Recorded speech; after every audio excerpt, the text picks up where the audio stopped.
Delete lost Chili DeCastro botches his team DLZ website launch. Takes in a disastrous $38 in super chats. James Freeman turns a simple traffic stop into an actual arrest. Plus, Regan Benson is foiled in her attempt to disrupt a meeting at the Englewood Public Library. All this and more on this edition of Auditing Insanity.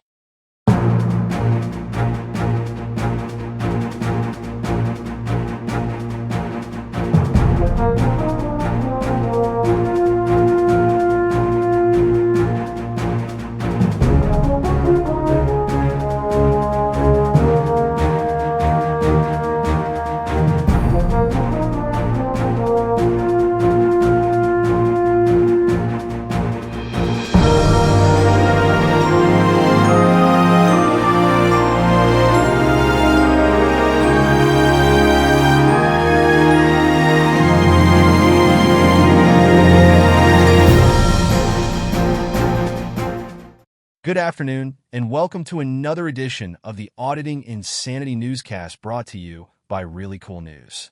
I'm Johnny Jones, and this is my second night filling in for Jim Finch, who is taking an extended break from hosting to heal his voice after being sick with the virus earlier in the month.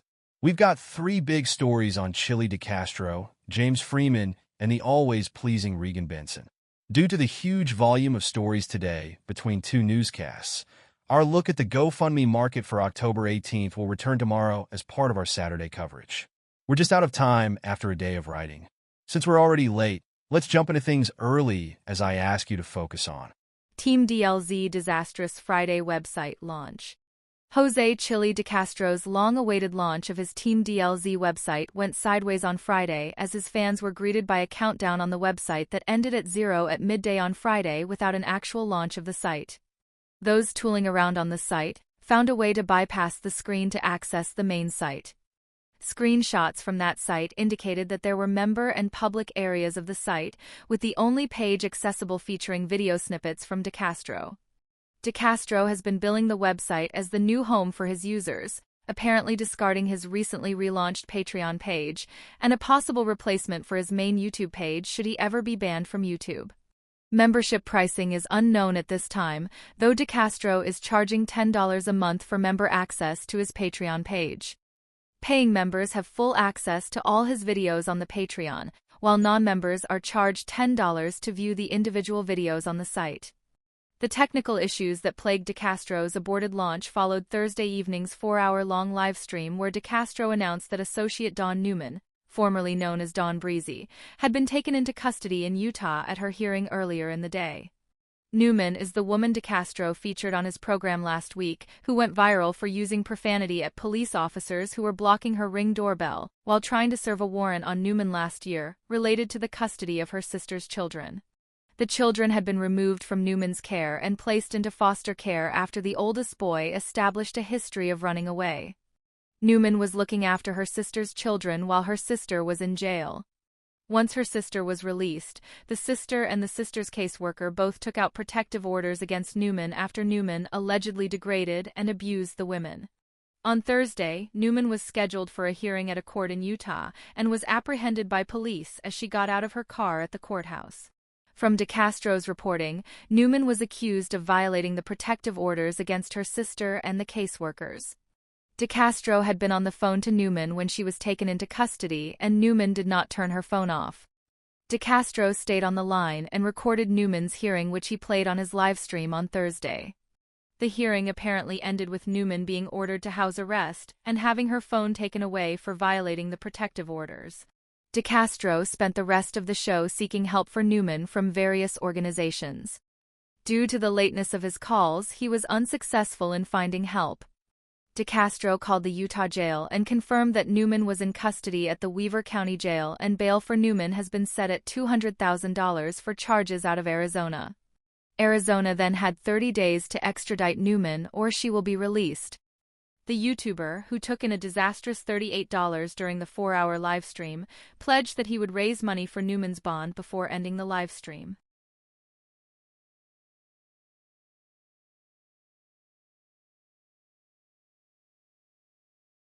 James Freeman arrested during traffic stop. Anti-government activist James Freeman Springer turned a simple traffic stop into an arrest on Wednesday as he was making his way home from the aborted Lexington takeover in Mississippi. Freeman had left the Lexington takeover event Tuesday night to drive Sean Buckner back to Oklahoma after Auditor Buckner had a blow-up with event organizer Ron Durbin. He was pulled over for following too close by Arkansas State Police, despite claiming to have adaptive cruise control activated as he drove.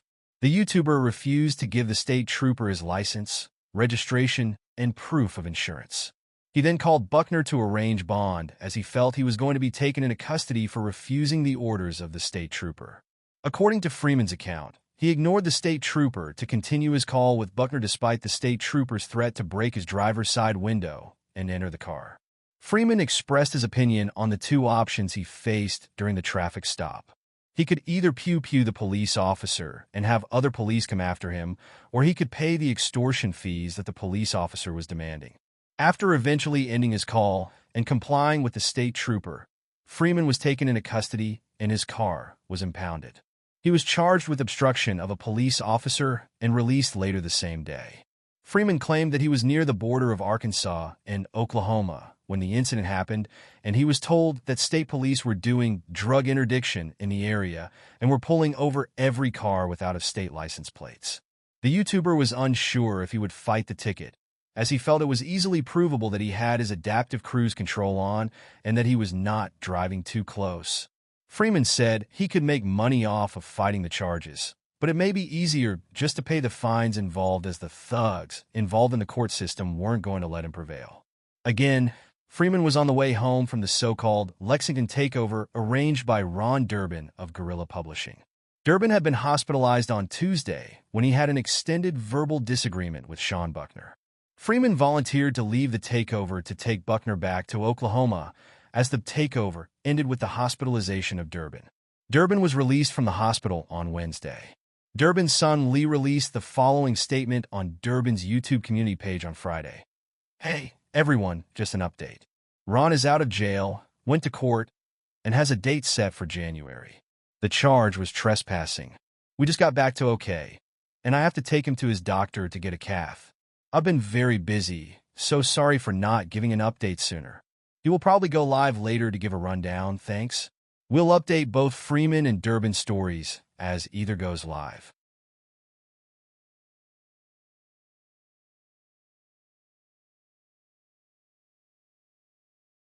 Benson planned to disrupt library meeting foiled. YouTuber and homeless advocate Regan Benson and sidekick Aurora Transparency had their plan to disrupt the Englewood, Colorado, Library Board public meeting on Thursday interrupted as they were late getting into the meeting due to the presence of police outside the building. Benson stated that she and Aurora Transparency had a skit to put on in order to disrupt the meeting to humiliate library and cultural arts manager Bethany Lafferty. They had planned to pose as Valley Girls or Club Girls to do what they could to irritate the manager into an outburst at the meeting. Instead, Benson observed police outside the building interacting with a man who was being served a library exclusion notice, like one Benson had received earlier in the year. The man had been filming police, along with an allied security guard when he was asked to leave the parking structure. Observing the altercation delayed Benson and Aurora Transparency from entering the building in time for the start of the library board meeting. The pair quietly made their way to the meeting, where Benson calmly introduced herself when asked to do so. Following the introduction, the pair smirked and giggled their way through the meeting while Benson live streamed the meeting before inexplicably getting up and leaving before the meeting's scheduled ending time. Benson checked in with the allied security officer on duty after the meeting and asked if he was asking everyone to give their name to sign up for bathroom usage. The guard said he only asked based on appearance, but for the most part let everyone use the bathroom when they need to. Outside of earshot of the guard, Benson and Aurora Transparency proclaimed the library the discrimination center. Benson, who previously stated that she frequented the library often, changed her story and said that she had only used the library a handful of times over the years and was troubled by what she was seeing and the hatred she received from library staff. Bemoaning the change in allied security, with her friend Dave removed from a position overseeing the library, Benson said she would be limiting her library usage to a bare minimum in the future. Outside of the building, the pair discussed alleged activities of an allied security guard named Brian at Benson's library exclusion hearing. Benson claimed that she saw a case for a long rifle belonging to Brian lying near the entrance of Englewood's courtroom. It is unclear why Benson waited to drop this bombshell, along with the complaint she claimed to have made to Englewood city manager Sean Lewis.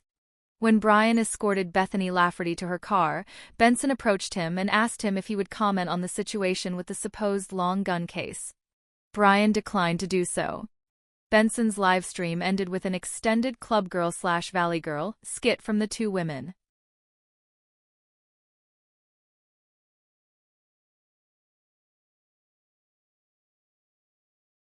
And we're back. I'm AI Johnny Jones, and this is my second newscast replacing Jim Finch as the main host of this channel. Jim will be back at some point after his voice heals, and he'll be interjected with the bots at some point for a mix of live and AI hosts. For now, I've got the big announcement that we'll finally be launching our Patreon next week. Our intention is to provide a free version of the Patreon with a $1 a month membership plan if we're required to have a paid membership. Patreon has become necessary as we need some place to host videos that YouTube will no longer monetize. We honestly won't be making any money off of the videos over on Patreon, but they'll no longer count against us in YouTube's algorithm. We've won 4 of 5 content appeals this week after manual review, and we're getting a better idea of what YouTube will allow ads on and what it won't allow ads on.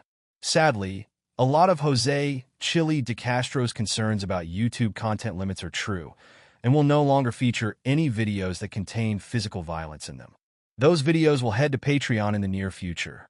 Also, if you see we're missing recent videos, please check the Patreon once it launches. We'll have sign-up information next week and fully intend to keep the Patreon experience free or as low cost as possible to replicate the YouTube experience. With that, I'm out of here for another evening. Have a happy and safe evening.